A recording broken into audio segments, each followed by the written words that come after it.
करने का आरोप लगाया। बड़ा सवाल।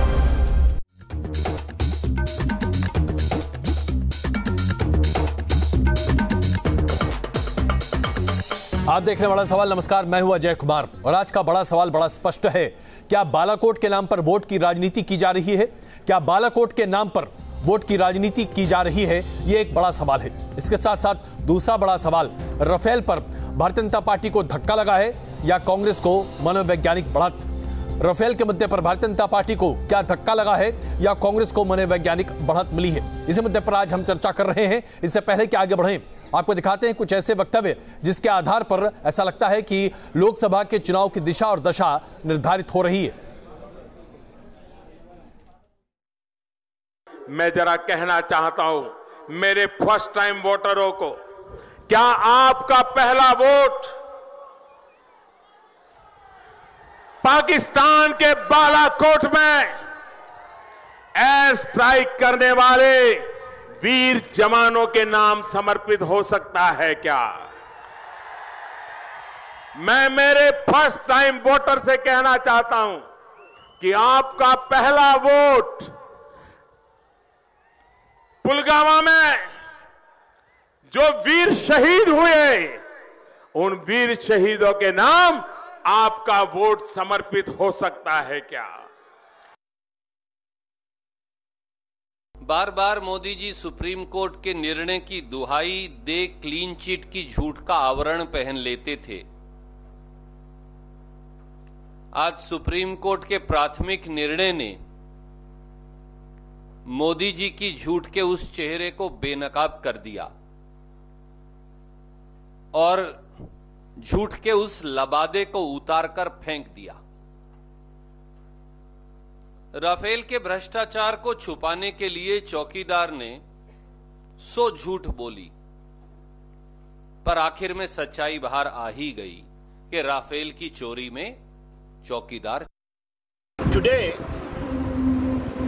in the wake of Supreme Court order, a false perception is sought to be created that it is a big setback to the government. This perception is wrong. The only issue today was whether the objection of the government relating to privilege and use of certain unauthorized document which were taken out in an unauthorized way should be relied for consideration of the review. The Supreme Court has only stated that we shall consider these documents. Nothing more.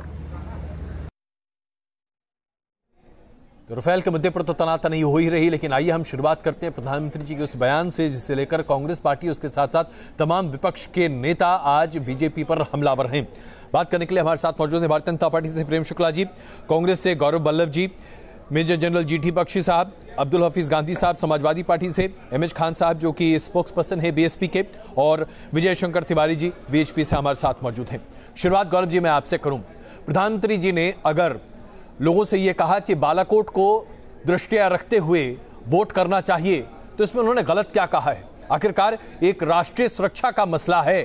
ऐसे मुद्दे पर अगर वो आह्वान कर रहे हैं नौजवानों को देश की सुरक्षा से जुड़ने के लिए, तो क्या यह गलत है?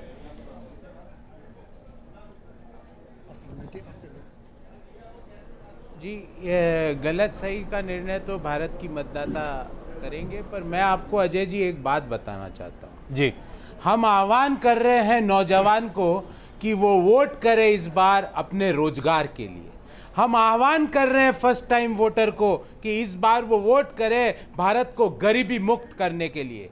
हम आह्वान कर रहे हैं फर्स्ट टाइम वोटर को कि इस बार वो वोट करें महिलाओं को स्वावलंबी और उनको उचित स्थान समाज में दिलवाने के लिए जी। दूसरी तरफ कुछ लोग हैं जिनके साथ कौन कौन है, 1.5 लोग तो शीर्ष पर है, उनके साथ इमरान खान है, उनके साथ ईडी है, उनके साथ सीबीआई है। वो लोग आह्वान क्या कर रहे हैं कि हमें वोट इसलिए दो क्योंकि सैनिकों ने शौर्य दिखाया। अरे शौर्य आपको दिखाना था गवर्नेंस में, उस गवर्नेंस के शौर्य पे आप वोट नहीं मांगना चाहते क्योंकि वहां आपको ग्रेड मिला है फेल, FAIL। गवर्नेंस की कोई बात नहीं है, देश पूछ रहा है 15 लाख रुपए का है, गंगा मैया की सफाई का है, देश पूछ रहा है 80 लाख करोड़ का काला धन लाए थे, वो कहां है? उसका जवाब नहीं है। देश पूछ रहा है गौरव जी, प्रेम शुक्ला जी आपका जवाब दे रहे हैं। प्रेम शुक्ला जी, प्रधानमंत्री जी ने महाराष्ट्र में कहा, आह्वान किया कि बालाकोट को ध्यान में रखते हुए नौजवान वोटर मतदान करें, और उसके बाद उसका जवाब कांग्रेस का क्या है अभी आप सुन रहे थे। मैं आप चाहता हूं कि आप जवाब दें इसका।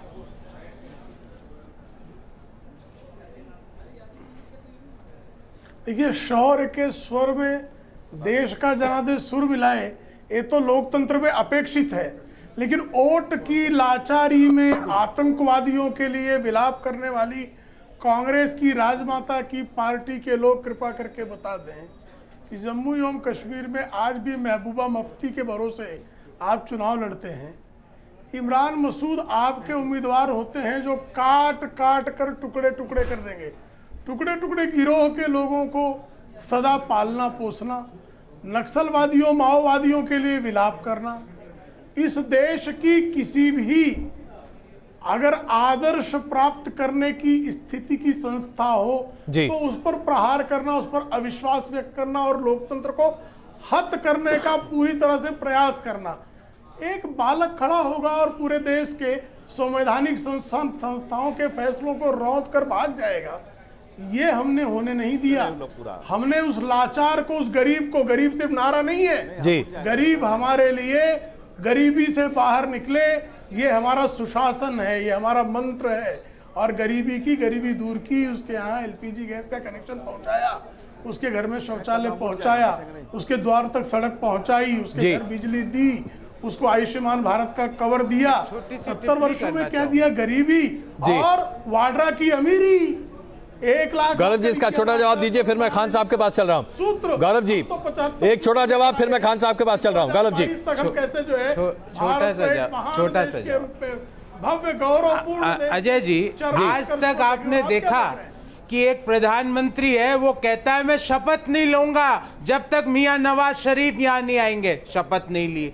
फिर बोलते हैं हमारे प्रधानमंत्री जी, मैं नवाज शरीफ जी के यहाँ बिना बुलाए जाऊंगा, बिरयानी केक खा के आऊंगा, खाया है। फिर 45 पुलवामा में शहीद हुए, उनकी चिता की अग्नि ठंडी भी नहीं हुई, उससे पहले मियां इमरान खान को लव लेटर लिख दिया, और उस लव लेटर का जवाब आज मियां इमरान खान दे रहे हैं कि मैं तो मोदी जी के साथ हूं, बिना शर्त समर्थन भारतीय जनता पार्टी को इमरान खान दे रहा है। प्रेम शुक्ला जी, इमरान खान का बयान अपने आप में बहुत कुछ कह जाता है। प्रेम शुक्ला जी, इससे पहले मैं खान साहब के पास चलूं, एक छोटा जवाब देते चलिए। प्रेम शुक्ला जी, इमरान खान के ताजा बयान के संदर्भ में प्रेम शुक्ला जी। नहीं, अब आप बड़ा अच्छा किया, इसका उत्तर सुनते जाइएगा जी।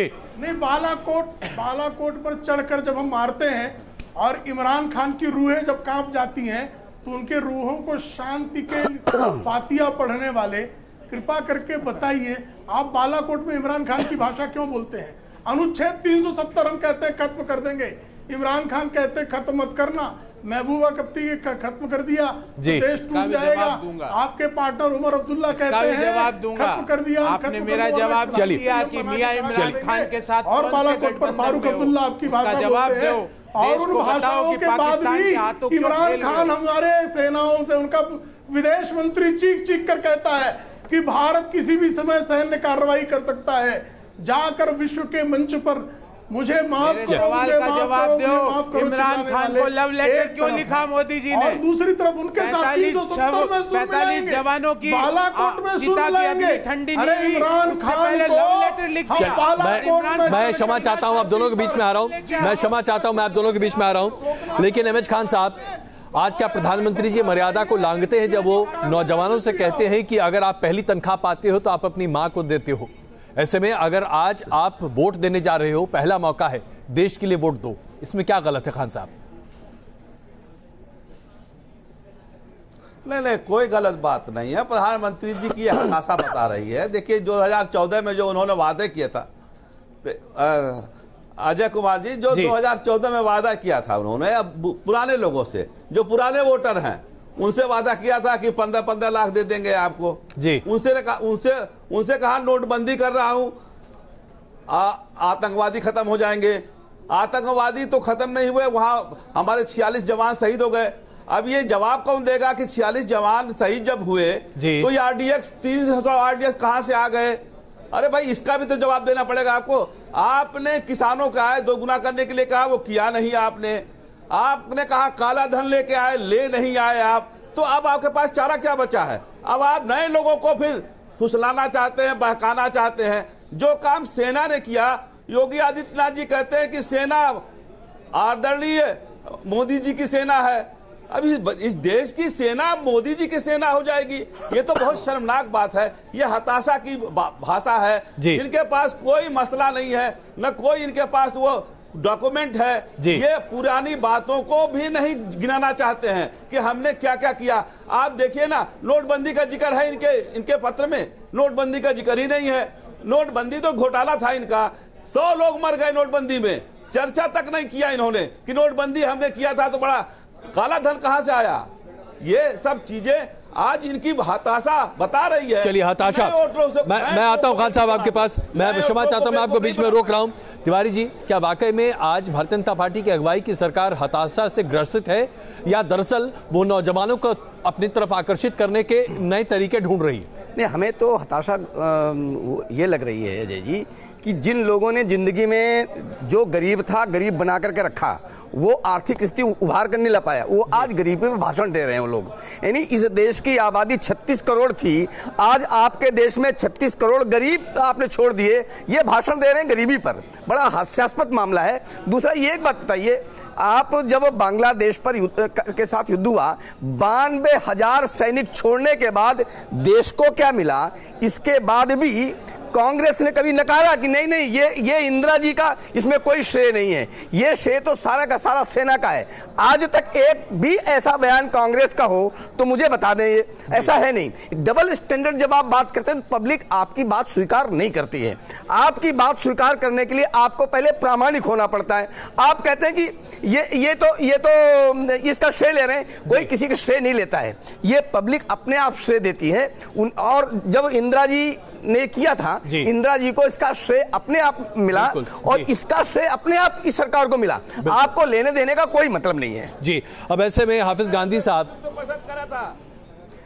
आप ये बताइए, आपकी मायावती जी के पास करोड़ों करोड़ रुपए हो जाते हैं, जिनके वोट से जीत के आते हैं, आज वही खड़ा है। आप नहीं, आप भाषण मत दीजिए, आप भाषण मत दीजिए। आपके गरीब लोग, जिन लोगों ने आपको वोट दिया, आपको तो शर्म आनी चाहिए। हिंदू सभा से माफी मांगना चाहिए कि हिंदू सभा से बार बार झूठ बोलते हैं। संतों के बीच में आप कहा कि अगर मंदिर नहीं बना तो हम बीजेपी के साथ नहीं है। आप मंदिर नहीं बना पाए, आज भी बीजेपी के साथ बनेगा। आप मंदिर कहाँ है? मंदिर बताओ कहाँ है? मंदिर कहाँ है? मंदिर बताओ कहाँ है? झूठ बोलने वाले के साथ खड़े हो, झूठ बोलने वाले के साथ खड़े हो। आज कहीं कुछ नहीं है।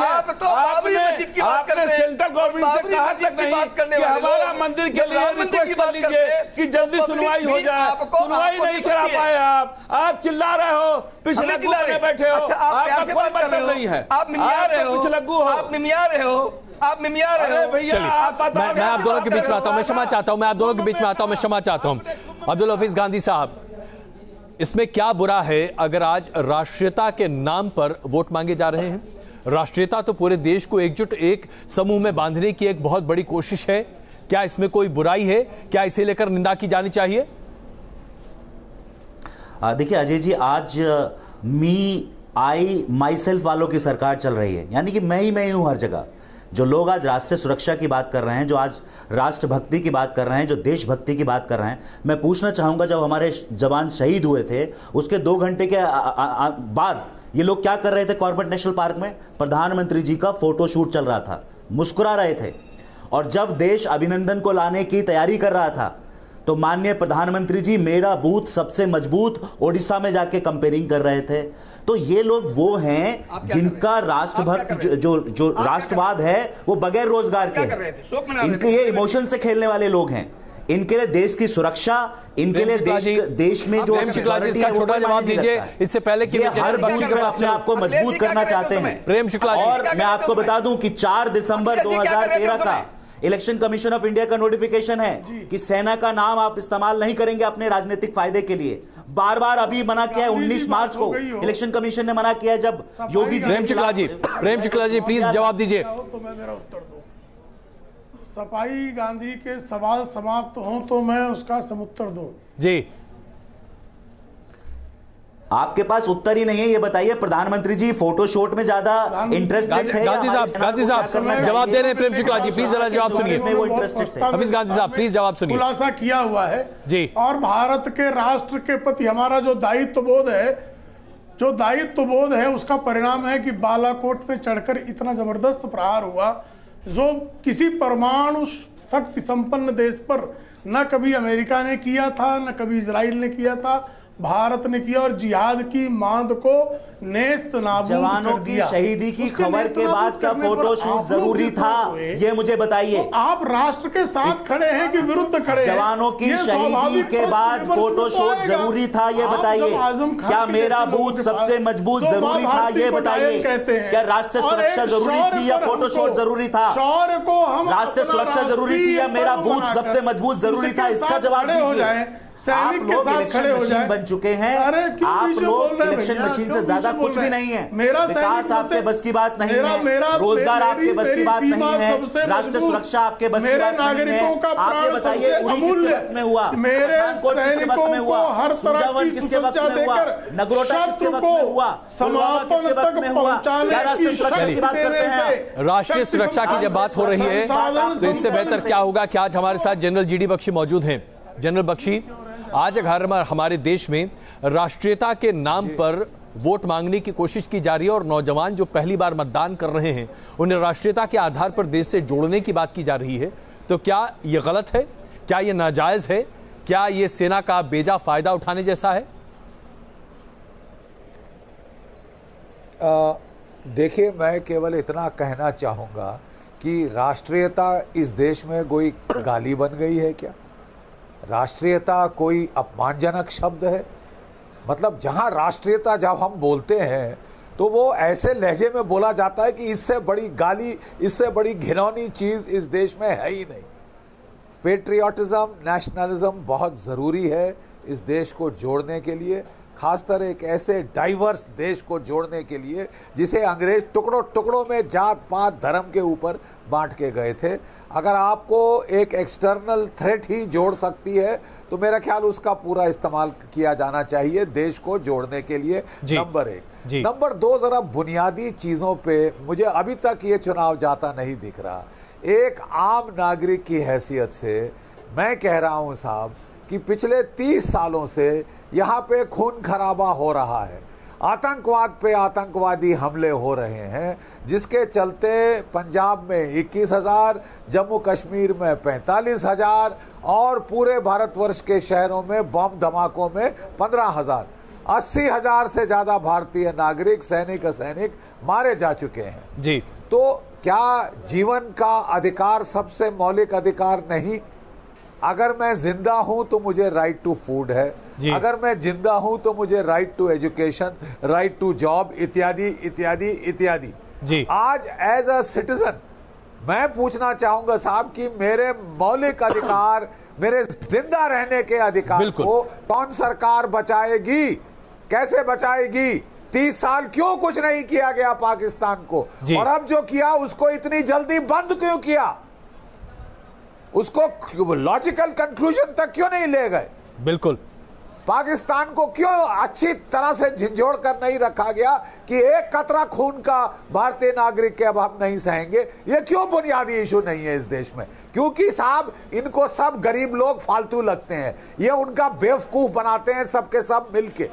जबकि इलेक्शन आती है सब्ज बाग दिखाते हैं, अरे साहब वो जिंदा रहेगा तो आपके प्रोमिसेस की वो तवज्जो करेगा। बहुत महत्वपूर्ण मुद्दा आपने यहाँ पर उठाया और मुझे लगता है कि प्रेम शुक्ला जी भी इसका जवाब देंगे, लेकिन पहले गौरव जी मैं आपसे पूछना चाहता हूं, क्या ये जरूरी नहीं है आज कि हम आतंकवाद को राष्ट्रीय मुद्दा बनाएं? क्यों नहीं हमने आज तक आतंकवाद को राष्ट्रीय मुद्दा बनाया?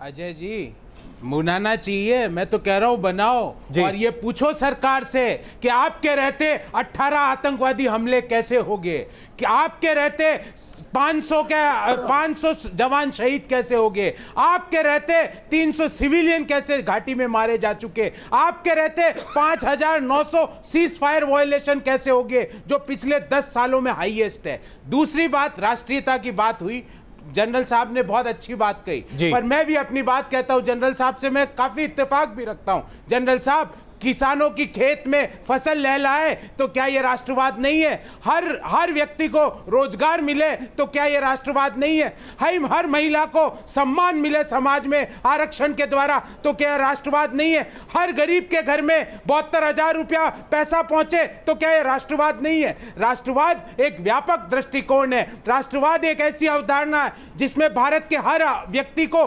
संपन्नता भी मिले, सुविधा भी मिले, दृष्टि भी मिले, तो हम वो भी राष्ट्रवाद को हमको मानना। चलिए, आप राष्ट्रवाद को एक अलग तरीके से परिभाषित करने की कोशिश करते हैं, लेकिन इसमें कोई शक नहीं है कि जब तक रहे तो मिले ना। बिल्कुल बख्शी साहब का रहे तो मिले, वो तो मारा जा रहा है गलियों में, बाजारों में, पहली लाइन में मारा जा रहा है। काम किया होता गौरव जी तो आज देश कहां खड़ा हो गया होता। यही तो नहीं किया जो आज कागज में दिखा रहे हो। ये कागज आपको याद है अब। लेकिन अभी गौरव जी ने जो मुद्दे उठाए हैं, खास करके आतंकवादी हमले, सैनिकों के मारे जाना, कश्मीर में नागरिकों के मारे जाना, बड़ी बात कर रहे थे। अभी बताता हूँ अभी एक इमरान खान के बयान के बाद एक बात पक्की हो गई कि कांग्रेस के मणिशंकर अय्यर और सिद्धू के संपर्क जाया नहीं गए। यानी वो इमरान खान से जो बुलवाना चाहते हैं वो बुलवा सकते हैं।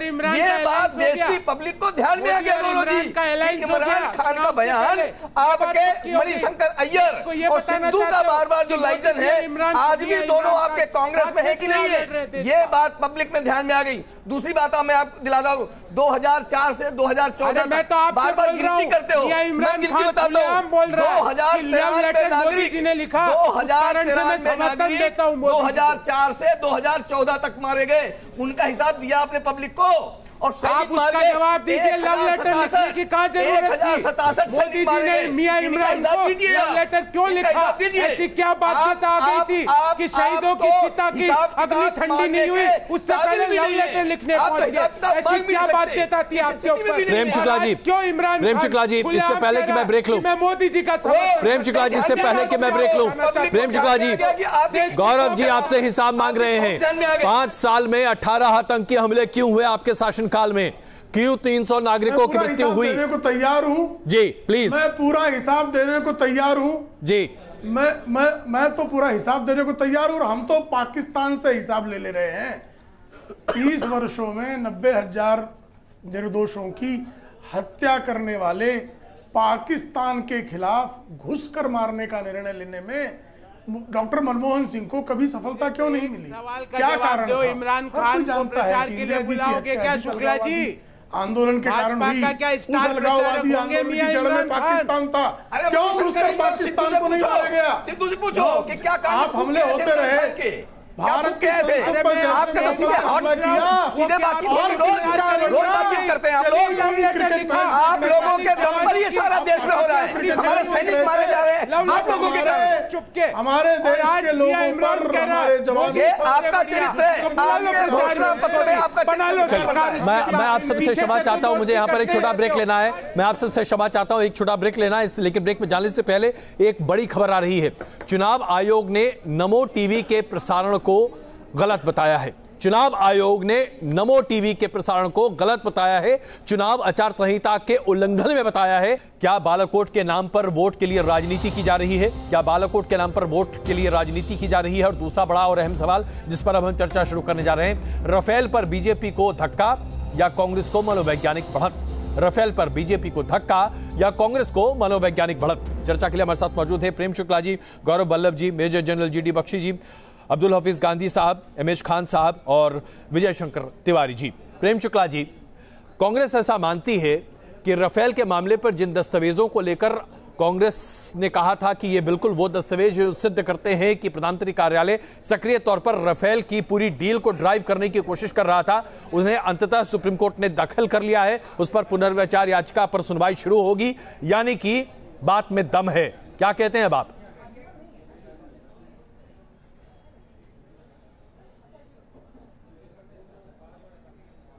प्रेम शुक्ला जी, हमारी आवाज आ रही है आप तक?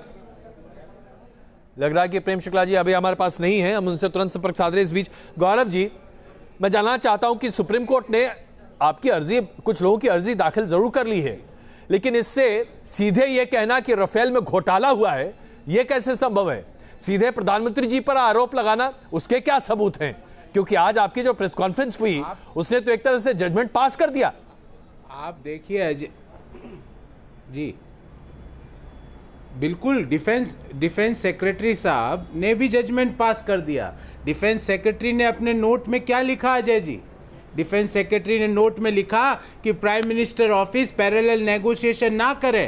पैरेलल नेगोशिएशन करने से भारत की जो कॉम्पिटिटिवनेस, नेगोशिएशन कैपेबिलिटी कमजोर हो रही है। वो डिफेंस सेक्रेटरी ने अपने नोट में लिखा। उस चीज को मान लिया गया कि prime minister's office parallel negotiation कर रहा था। क्यों कर रहा था? क्यों गारंटी हटवाने की बात की जा रही थी? कारण एक ही है, उसके नीचे रक्षा मंत्री जी का भी तो टिप्पणी बताइए। चोर है, गौरव जी, सेलेक्टिव नहीं, उसके नीचे रक्षा मंत्री जी की टिप्पणी का जिक्र भी कीजिए। बताइए उन्होंने क्या लिखा था। सेलेक्टिव नहीं ना, प्लीज बताइए ना, वरना मुझे बताना पड़ेगा जी। क्या लिखा था? आप ही पढ़ के सुना दीजिए। रक्षा मंत्री ने लिखा था जी, रक्षा बताइए ना। बिल्कुल, मैं तो डिफेंस सेक्रेटरी ने आज तक कभी प्राइम मिनिस्टर ऑफिस को लिखा उसी मेमो पर पैरेलल नेगोशिएशन ना करें, क्योंकि आपकी वजह से गौरव जी, उसी मेमो पर उस वक्त के रक्षा मंत्री ने साफ तौर पर लिखा था कि इस पूरे मामले को आपस में सुलझाया जा रहा है, ऐसी कोई बात नहीं है, बेवजह मनोवैज्ञानिक दबाव बनाने की आवश्यकता नहीं है। उस नोट के नीचे यह भी लिखा हुआ था। तो अगर आप डिफेंस सेक्रेटरी की बात करते हैं तो रक्षा मंत्री की बात भी करनी पड़ेगी। अब जी अजय जी प्लीज।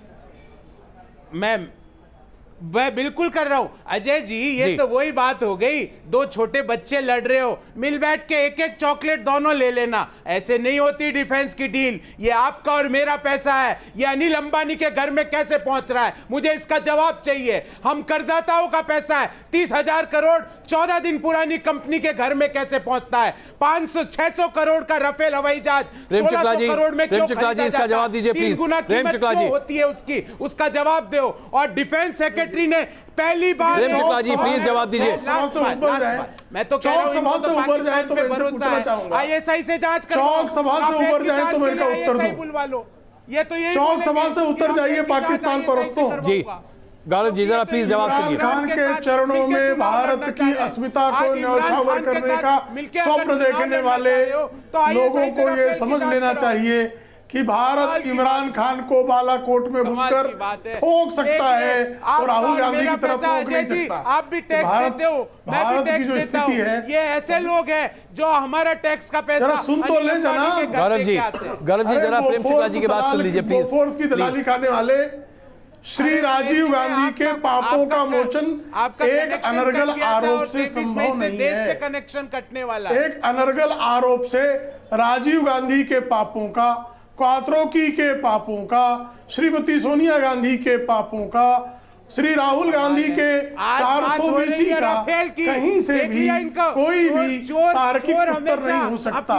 तार्किक उत्तर ये है, दूसरी बात करता है चोर की दाढ़ी में तिनका ही नहीं, तो चोर की दाढ़ी में तो आजकल जो है कीमत चिड़िया का घोंसला लग गया है। जवाब नहीं देंगे। चोर की दाढ़ी, चोर की दाढ़ी और चोर का तिनका क्या करें। मैं जनरल जीडी बख्शी को यहाँ शामिल करना चाहता हूँ। बख्शी साहब, राफेल के मुद्दे पर न्यूज नेशन पर आपने कई बार अपने मत को बड़े स्पष्टता से सामने रखा है। मैं आज आपसे पूछना चाहता हूँ, अगर देश की सुरक्षा के लिए विमान खरीदे जाने हैं और प्रधानमंत्री का कार्यालय उसमें दखल देता है तो क्या यह नाजायज है? क्या प्रधानमंत्री का कार्यालय अगर किसी चीज को आगे बढ़ाने की बात करता है तो क्या यह गलत है? और अगर गलत है तो क्या इसकी पहले कोई परिपाटी नहीं रही है? बख्शी साहब। देखिए साहब, हमने कितनी बार बताने की कोशिश की है और मुझे हैरत है कि बालाकोट के बाद भी ये समझाने का कोई गुंजाइश रह गई है। आपकी एयरफोर्स की स्क्वाड्रन आज के दिन 45 स्क्वाड्रन होनी चाहिए थी। हमारी ताकत घट कर वो 30 के नीचे आ गई है। 2023 तक 26 स्क्वाड्रन पर पहुंच जाएंगे आप, और पाकिस्तान की एयरफोर्स 25 स्क्वाड्रन की है। आज़ादी के बाद पहली बार हम 2 से 2.5 गुना ज्यादा बड़ी एयरफोर्स होती थी हमारी पाकिस्तान के मुकाबले में। आज वो पाकिस्तान की बराबरी पे ला दी गई है, जबकि हमको लड़ना है चीन और पाकिस्तान शायद दोनों से मिलकर। जी अरे साहब, ऐसे में अगर प्राइम मिनिस्टर ऑफिस हस्तक्षेप ना करे तो उसे इस्तीफा दे देना चाहिए। Do you understand the danger? आपको खतरा समझ आ रहा है? आपने बालाकोट में क्यों आगे नहीं बढ़ पाए ये लोग? क्यों आपको, जब पाकिस्तान की 27 तारीख को पाकिस्तान के 24 जहाज उठ के आए तो लोगों ने निर्णय लिया कि साहब ये मामला यही खत्म कर दिया जाए, क्योंकि पिछले 20 सालों से 30 सालों से इस एयरफोर्स में कोई जहाज नहीं आ रहे, और अब 2 राफाल स्क्वाड्रन आ रहे हैं तो ऐसी चें चल रही है कि इसको रोको, इसको रोको। आप हैं किसके पक्ष में साहब? और जहां तक सवाल है 30,000 का, देखिए साहब, 30,000 तो पूरा जो कि आपके ऑफसेट्स हैं वो 200 से ज्यादा कंपनियों को जा रहे हैं, जिनमें से एक जो है आपकी अंबानी की कंपनी है। अगर अंबानी की कंपनी इतनी खराब थी, आपने दिल्ली में उसको मेट्रो बनाने के लिए क्यों दी? हमारी जान क्यों जोखिम में डाली है साहब? वो मेट्रो गिर जाए तो क्या कौन जिम्मेवार होगा? बिल्कुल। देखिए साहब, मैं आपको कह रहा हूं, मैं जवाब देना प्रॉब्लम इस देश में ये है कि किसी पॉलिटिशियन को सजा नहीं दी गई, किसी नौकरशाह को सजा नहीं दी गई है। 30 साल बोफोर के कांड के बाद हमें कोई तोप नहीं मिली। सजा मिलती है तो केवल सशस्त्र सेनाओं को। तुम लड़ो पत्थरों से, तुम लड़ो बगैर एम्युनेशन। आपको अभी भी ये खतरा समझ नहीं आया? जवाब दीजिए। अगर कोई प्राइम मिनिस्टर ऑफिस ऐसे संगीन मामले में जवाब दीजिए साहब, हस्तक्षेप ना करे। 10 साल आपकी सरकार रही, नेगोशिएशन आप कर नहीं पाए। जी बख्शी जी, सुन रहे हैं आपकी बात। बिल्कुल गौरव जी, जवाब दीजिए। नौकरशाह है मिनिस्ट्री के, इनको केवल फिक्र है अपनी। हमारी सेना। जनरल साहब प्लीज, मैं आपके बीच में नहीं बोलता हूँ क्योंकि मैं आपका सम्मान करता हूँ। लड़े इनके, मैं आपके बीच में नहीं बोलता हूँ जनरल साहब, आपका सम्मान करता हूँ। वो लिखेंगे जो कि जनरल साहब, बख्शी साहब, गौरव वल्लभ जी अपनी बात रख रहे हैं, प्लीज सुनते हैं। जी गौरव जी प्लीज संक्षेप में, मुझे खान साहब के पास जाना है। जी जनरल, बिल्कुल बिल्कुल, जनरल साहब की भावनाओं से मैं 100% सहमत हूं, और इसीलिए तो कहता हूं कि इन चोरों ने 128 की जगह 36 जहाज लेके आए। बख्शी साहब को कितना गुस्सा आ रहा है, वो ये देख के बर्दाश्त नहीं कर पा रहे कि इतनी कम क्यों हमारी स्क्वाड्रन लेके आ रहे हो, क्यों पूरी स्क्वाड्रन 8 स्क्वाड्रन नहीं लेके आ रहे। बख्शी साहब के गुस्से का तो स्वीकार करो, उसका तो आदर करो भाजपा के लोगों। जब बख्शी साहब कह रहे हैं कि जब पूरी की पूरी स्क्वाड्रन आनी चाहिए तो 2 स्क्वाड्रन लाके देश के साथ धोखा क्यों कर रहे हो, ये बताओ बख्शी साहब को। और दूसरी बात, छोटी सी बात बोलना चाहता हूं मैं, और उसके बाद आपकी, आज बख्शी साहब 10 साल लगेंगे और पूरे 36 आने में भी सीएजी की रिपोर्ट में कहा गया। अच्छी बात की, उत्तर सुनते जाइएगा जनाब। आप इनको डांटो जनरल बख्शी, उत्तर 10 साल तक हमारे पास राफेल जहाज नहीं आएगा, ऐसा सीएजी रिपोर्ट देने का बख्शी साहब बर्दाश्त नहीं करेंगे। अजय जी, बख्शी साहब प्रेम शुक्ला जी इसका जवाब दीजिए, क्योंकि सीधे आरोप आपके ऊपर है, फिर मैं खान साहब के पास चल रहा हूं। प्रेम शुक्ला जी, छोड़ा जवाब प्लीज। चौक सभा हो जाए तो मैं उत्तर दूं। जी प्लीज बोलिए। नहीं, मेरे जवाब, उनके लंबे प्रश्नों का जवाब तो छोटा आप लेंगे ही, क्योंकि लंबा आप हम लोग जवाब दे देंगे तो एक्सपोज हो जाएंगे। जी 2021 में तय हुआ कि हमको जो है ऑर्डर्स बढ़ाने हैं 128 से। अच्छा गौरव जी मेरा विनम्र आग्रह है, प्लीज प्रेम शुक्ला जी को बोलने दीजिए। गौरव जी मेरा विनम्र आग्रह है, प्रेम शुक्ला जी की बात सुनिए प्लीज। रफाल जो है हमारा बेस्ट अपने दोस्त को ठेके देने के लिए हमको डसा के साथ जो है एक एग्रीमेंट साइन करना है। ये 2012 में तय हो गया, लेकिन चूंकि तय होने की स्थिति में भी रॉबर्ट वड्रा, जो श्री राहुल गांधी के बहनोई हैं, उनके पार्टनर श्री संजय भंडारी को दलाली की रकम नहीं मिली, इसलिए एके एंटनी तत्कालीन रमन सिंह जी के बहनोई याद आया क्या कुछ? रमन सिंह जी के फॉर परचेजिंग रफाल 2012 में लिख दिया। और उसके बाद जो है, अब सुन लीजिए जनाब, उसके बाद जो है हम आए, हमने तत्काल जो फास्टेस्ट प्रोक्योरमेंट प्रोसेस किया, रमन सिंह और प्रोक्योरमेंट में बेस्ट नेगोशिएशन जानते हो, जो अभी डिलीवरी हमने ले ली और आगे का उसके हिसाब से बढ़ाते जाएंगे। आप तो कह रहे थे कि धनी नहीं है, यहाँ रफाल शामिल होने की स्थिति में आ गई। स्ट्रेटेजिकली हमारे साथ वैश्विक स्तर पर हमारे अच्छा प्लीज गौरव जी और प्रेम शुक्ला जी, मैं क्षमा चाहता हूं, मैं तो पहले खान साहब के पास फिर तिवारी जी के पास आ रहा हूं। खान साहब प्लीज खान साहब, सवाल ये उठता है कि राफेल के मुद्दे पर आज सिर्फ कोर्ट ने हलफनामा बहाल किया है, यह नहीं कहा गया है कि जो किसी भी तरीके से जो दस्तावेज सामने रखे गए हैं वो अपने आप में बहुत सही हैं, ना किसी तरह का आरोप है और ना ही किसी तरह की किसी अवैध बात सामने आ रही है। यहां तक कि कोर्ट ने स्पष्ट कर दिया है कि जांच देने का अधिकार कोर्ट के पास नहीं है। फिर भी भारतीय जनता पार्टी की सरकार को कटघरे में खड़ा करना, क्या यह सही है? अजय कुमार जी देखिए जी, ये राफेल हो चाहे बोफोर्स हो, ये दोनों में घोटाला हुआ है। अब घोटाला किसका हुआ है? ये हमारी आपकी पॉकेट से जो पैसा है उसका घोटाला हुआ है। लेकिन सेना को सशक्त करना जो सत्ता में बैठी है सरकार, उसका काम है जी। मैं दूसरा सवाल पूछता हूं, जरा साहब मुझे बता दीजिए कि पुलवामा हमले के बाद आदरणीय नरेंद्र मोदी जी ने कहा कि अब हमने सेना का हाथ खुला छोड़ दिया है, अब जैसा चाहे फैसला सेना कर सकती है जी। जरा अजय जी बताइए मुझे कि 4.25 साल के पहले जितने हमारे जवान शहीद हुए उसका जिम्मेदार कौन है? इसके पहले जो कांग्रेस के लोग थे वो भी सेना का हाथ बांधे थे, ये भी सेना का हाथ बांधे थे, तो इनके उनके में फर्क क्या है?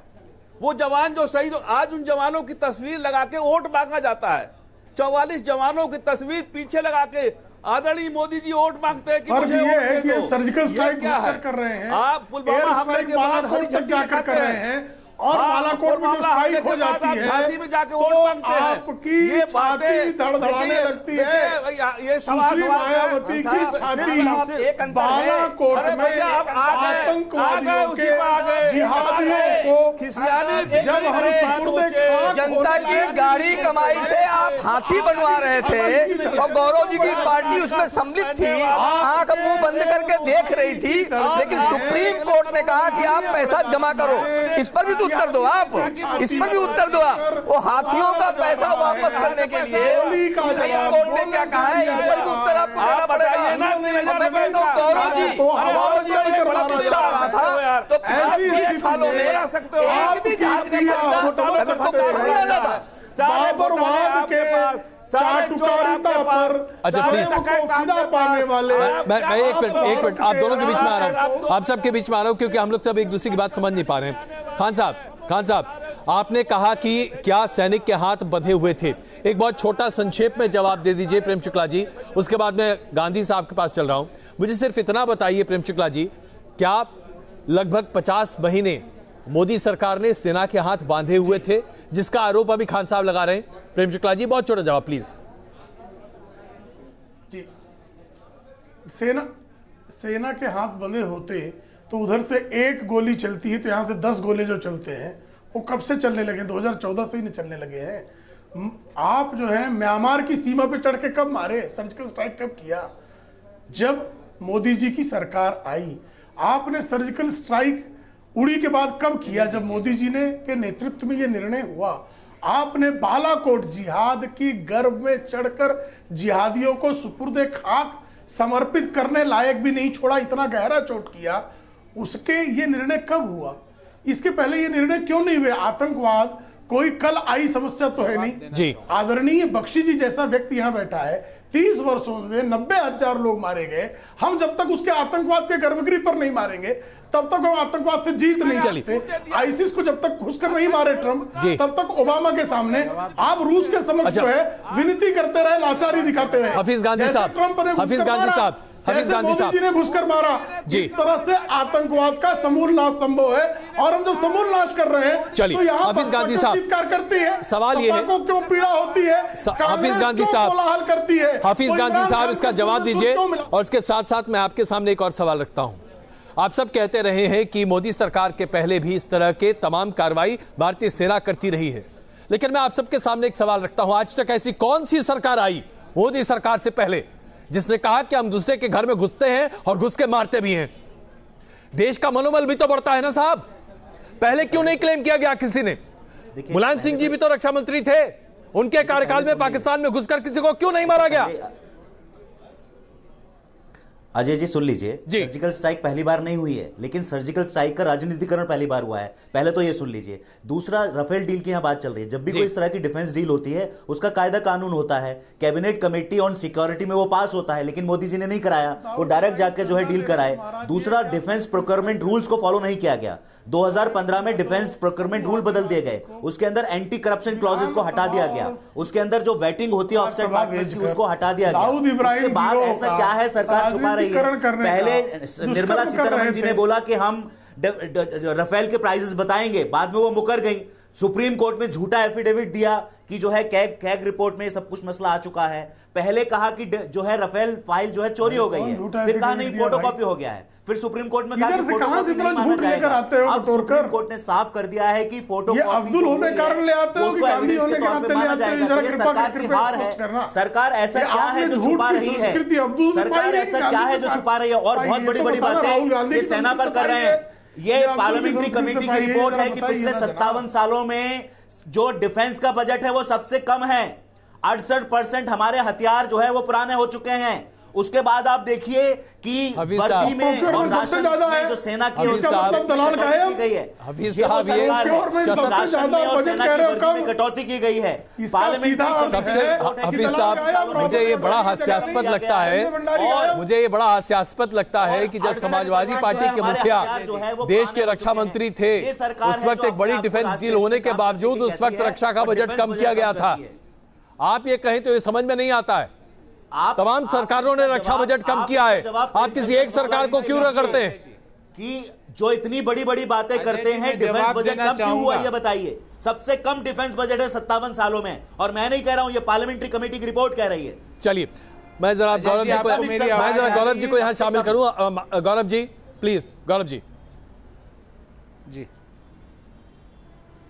जी देखिए, 2014 में मोदी जी आए, बोले मैं 15 लाख लाऊंगा, फिर बोले 10 करोड़ नौकरियां लाऊंगा, फिर बोले दाऊद इब्राहिम को लाऊंगा, फिर बोले छोटे मोदी को लाऊंगा, फिर बोले ललित मोदी को लाऊंगा, फिर बोले विजय माल्या को लाऊंगा, और आज क्या बोल रहे हैं? आप सब लोग मुझे लाओ सबसे पहले।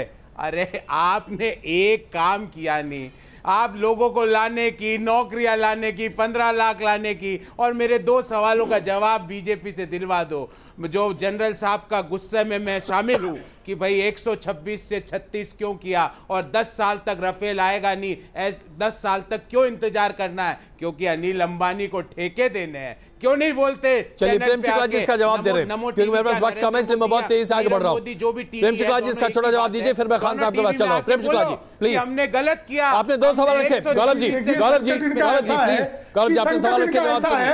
कि सही संकट इनका ऐसा है कि श्रीमती 420 का, जिन पर भारतीय दंड विधा के तहत 420 का मुकदमा लगा, और जो बेचारी जमानत पर है श्रीमती सोनिया गांधी, श्री राहुल गांधी जो जमानत पर है, बाकी सब श्री रॉबर्ट वाड्रा जो जमानत पर है, उनके मामा क्रिश्चियन मिशेल जो जेल में है, उनके बहुत संगी साथी जो जेल के बाहर खड़े हैं, और जो लोग पुष्टाहार तक खा गए, पुष्टाहार 3 महीने की सत्ता में पुष्टाहार बच्चों का खा गए, बच्चों के हिस्से का आहार खा लेने वाले भ्रष्टनाथ जो है, कम से कम जो है, जिसको सर्वोच्च न्यायालय ने कहा कि इसमें किसी प्रकार की कोई गड़बड़ी नहीं है, राहुल फेल करते हुए मुद्दे से हम भटके नहीं, इसलिए मैं खान साहब के पास चल रहा हूँ। हम मुद्दे से भटके नहीं, इसलिए हम खान साहब के पास चल रहे। खान साहब, अगर मैं एक बहुत ही सैद्धांतिक सवाल आपके पास रख रहा हूं, इसमें कोई शक नहीं है कि हमारी सेनाओं ने लगातार काम किया है और करती रही है। हम कई बार पाकिस्तान में, कई बार बर्मा में, कई जगह जाकर सब कुछ करते रहे, लेकिन आप इस बात को तो मानेंगे ना कि कम से कम एक सरकार है जो डंके की चोट पर कहती है कि हमने ये किया। पहले तो हम छिपकर करते थे, आज खुलकर करते हैं। इसका बड़ा मनोवैज्ञानिक प्रभाव पड़ता है खान साहब, ये बात तो सच है ना? देखिए मैं फिर आपसे कह रहा हूं अजय कुमार जी, देख लीजिए, इस देश में चाइना से वार नहीं हुआ क्या? इस देश में पाकिस्तान के 2 टुकड़े नहीं हुए क्या?